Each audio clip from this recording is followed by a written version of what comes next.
Hello! I have a fun project today that I think a lot of you are going to want to watch. Today we're going to alter these jeans. But they're not jeans, it's a jean skirt, but it's the same thing. And a lot of people want to alter jeans, and a lot of seamstresses say no. And I'll tell you why. First of all, every seamstress wants to alter this seam right here. In dress pants, everywhere. This seam is almost impossible to alter on a pair of jeans. If you look right here, I mean, that is, I don't know, 10 layers of denim to sew through. There are industrial machines that will sew through that. Not in my studio. So that's the first reason I don't do this seam. Second reason is, when you do this seam, you lose all the fading. If I were to sew a seam right there, you can see that there would be no fading. I could almost replicate the stitching, but the fading will all disappear. And also, it's very hard to sew through that belt loop and reattach it. So for those three reasons, I like to put darts in jeans. Now these darts are bigger than normal. I need to point out that you cannot dart less than 1/2 inch, because you're getting too close to the side over here and it's too bulky and the fabric is folding on the inside. When you get to like a 1/4 inch or 3/8 inch, do at least 1/2 inch in 2 darts. This particular client, it was way too big and she wants a nice chunk out of there. When you do a 1/2 inch dart, it doesn't make very much of a gap on the pocket, just a little bit. And it's okay, because sometimes these will stretch, and the stretch will get rid of that gappiness. When you put a dart in this big, it's gonna make gappy pockets. So I was talking to Aaliyah about the gappiness of these pockets, and I was looking at it, and I said to myself, why can't I just put a little pleat in the top of this pocket, cute like that, press that down, sew right on top of that. If I can get my machine in there to do that, I think that would be super cute. Now the problem is there's a tag over here. I asked her if it was okay if I took that off, and she said, it's okay. I would rather have it fit well than have the tag on, but I might try to put that tag back on after I do the pleat. So I've measured the dart to 1 1/8 inch. Make sure you write that down so you don't forget, because I'm taking pins out. You never take pins out till you write it down. First thing I want to do is I want to make sure that the darts in the back are the same place. So I'm at the center of there. I want to go kind of to the center of the pocket, right? Looks like about 4 inches. I'm going to mark it right here. I am going to go out at a diagonal. I'm not going to go straight down because I want this seam to match when I go down. I'm just going to come on the outside and measure this really quick to see. That is almost exactly 6 inches. 4 would be right here.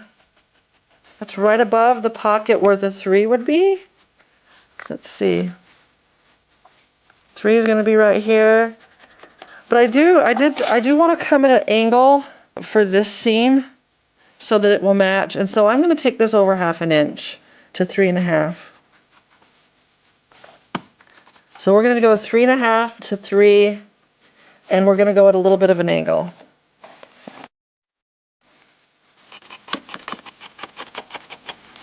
Okay, right sides together, always.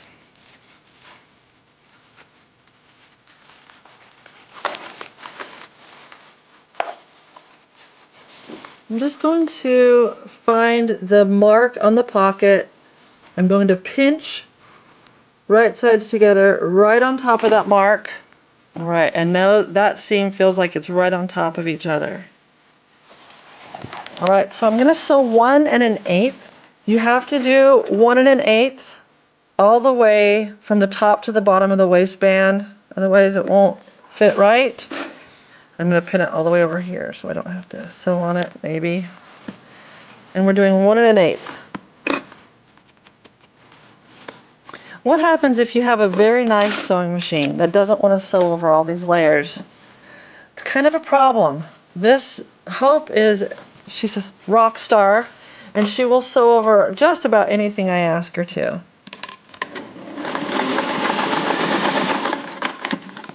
Always leave your needle down when you're taking pins out or adjusting. I'm going to make sure this pocket is pulled out so I don't sew over the pocket.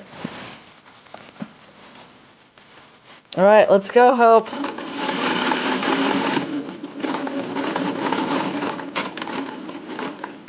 Very nice. She's such a good girl. Now, as soon as you're done with the waistband, you do need to move your jeans over and start exiting. Now you can see I saw that it didn't stitch right there. The stitches didn't go in. I'm gonna have to put it in upside down and stitch up to that point.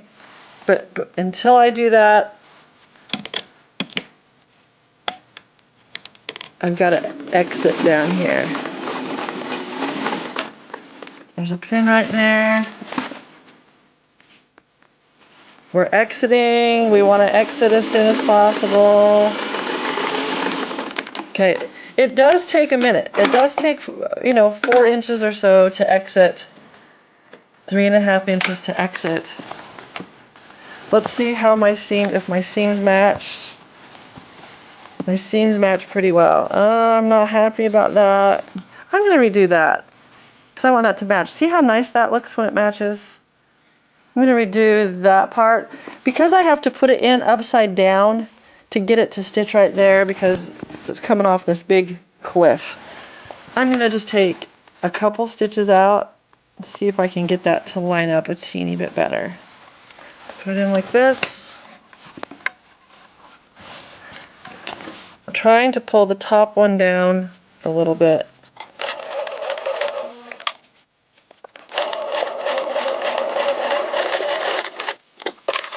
Look how nice. I know, it's just a silly small victory, but it's really pretty to have it match up. Then it looks like it was supposed to be like that. Very good. What I also like to do with this dart is if you wear this, it's going to dig into your waist and you're not going to want to wear them. So I like to tack this down right here at the top, right there, so it doesn't it won't be seen. I also have very good matching thread in my machine. Sweet. See, look. Come on. Come on. That looks really good. All right. Now this is going to be a lot harder to tack down, and I don't know if I'll be able to tack it down. Sometimes what I do is I'll go in right there and just tack it down a little bit right there, because this one I can feel that my machine's not going to do that. That looks so much better if it lays down just a little bit flat. And I like it. I like it.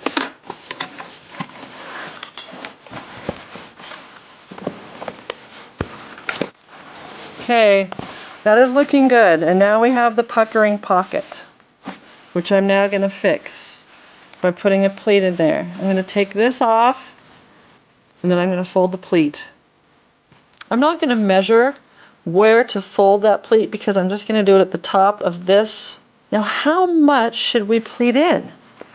Well, there's an answer to this on the other side of the jeans, right on the top of the pocket. It looks like maybe 3/8 inch doubled. Now we're just going to sew it like this. I'm just going to sew it. I don't have to sew it all the way down. And how much should we sew? Well, let's do 3/8 and see if that is going to be enough. And I just triple stitched that, just back stitch, back stitch. I want to get this to lay flat. I don't want it to be wonky. Beautiful. I like it. That's better. I'm going to top stitch this to lay flat. I'm going to start in the middle so I don't push that out as I'm sewing. Going slow because when I'm going over denim, there's a good chance my needle's going to bang up against that presser foot, because as the needle goes down, that denim kind of makes it go down a little bit wonky because there's so many layers. So I do try to go just a little bit slower. But oh my goodness, that looks so good. I love it. I love it. Look how cute it turned out. I really like it. In fact, I pressed these pleats. I'm not super happy with the press. I don't think I would press them they're gonna stretch out when you wear them anyway, so you don't need to press them. But it turned out really cute, and I would like to say that I used a needle size 75, and I like using a thinner needle because it goes in between the fibers of the denim a little easier when you're going over many, many layers, like here. So there you go, and look how cute. It's gonna be adorable, and she's gonna love it.